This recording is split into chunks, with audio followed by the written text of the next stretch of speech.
Nigerian pastor Evangelizes U.S. Fox News nearly every week, new visitors arrive.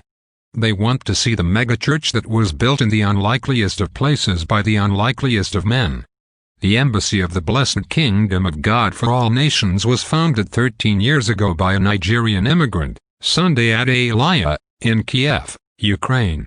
In a predominantly Orthodox Christian country where racism is pervasive, Adelaja created a Pentecostal church with 30,000 members. But the church aims to be far more than a curiosity. Like the pastors who travel to Kiev to see him, Adelaja believes God's embassy can be a model worldwide.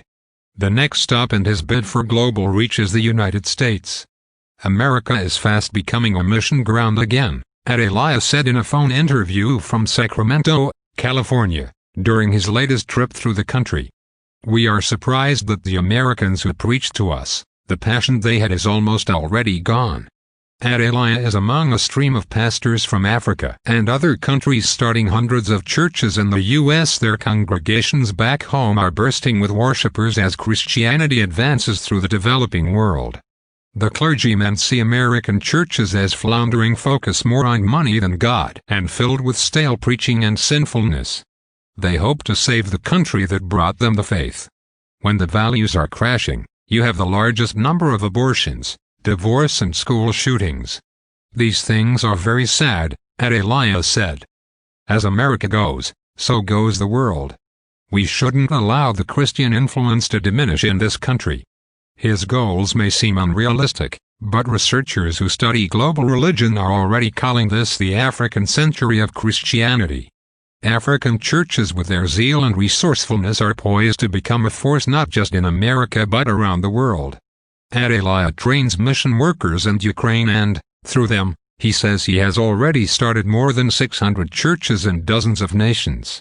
In the past few years, he has been traveling around the U.S., building ties with pastors, especially leaders from the Pentecostal and charismatic traditions, known for spirited worship and speaking in tongues. At present, he doesn't have great influence in the United States, but has a network of fans, said Tony Carnes, who studies African churches in the New York area and beyond. This current trip is a sustained effort to bring Adelaja to the greater church audience. God's embassy claims 20 churches in America, built mainly through Ukrainian and Russian-speaking immigrants and their youths, barn children and friends. Last year, he started History Makers Bible School in New Jersey and says 200 or so pastors from around the country attend the weekend classes. The Kiev megachurch funnels about 200,000 each year to its American offshoots, which serve an estimated 5,000 people, Adelaja said. In sharp contrast to other African-led churches in the U.S., Adelaja says his American congregations, usually called God's Embassy, are overwhelmingly white. The pastor's big push comes in January when he joins a conference of American and overseas pastors and business leaders in Atlanta to improve leadership in churches. Shortly after, he plans to release his book and workbook called Church Shift, to help U.S. pastors learn his strategies for reaching non-believers. I'm not bringing cultural particularities of Africa or Ukraine here, Adelaja said. I'm using biblical principles to make headway. Adelaja, 40, certainly sounds like many conservative Christians in the U.S. He says secular Americans are discouraging Christians from sharing their beliefs. You want to give minorities the freedom to talk, but you want to make the majority quiet, he said.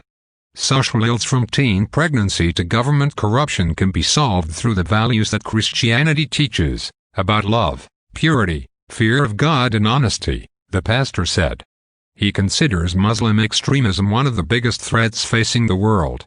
In Nigeria, which Adelaja left as a young adult to study in the Soviet Union, the population is nearly evenly split between Muslims and Christians, and violence between the two groups is common. Despite the deep involvement of Christian conservatives in American public life, he also believes American churches should do more to influence government policy. His Kiev megachurch played key roles in get-out-the-vote efforts and protests meant to strengthen Ukraine's young democracy.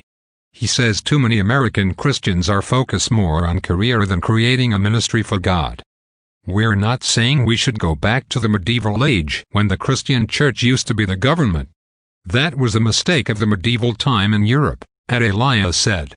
We're only saying anybody who has a value system shouldn't be ashamed of it.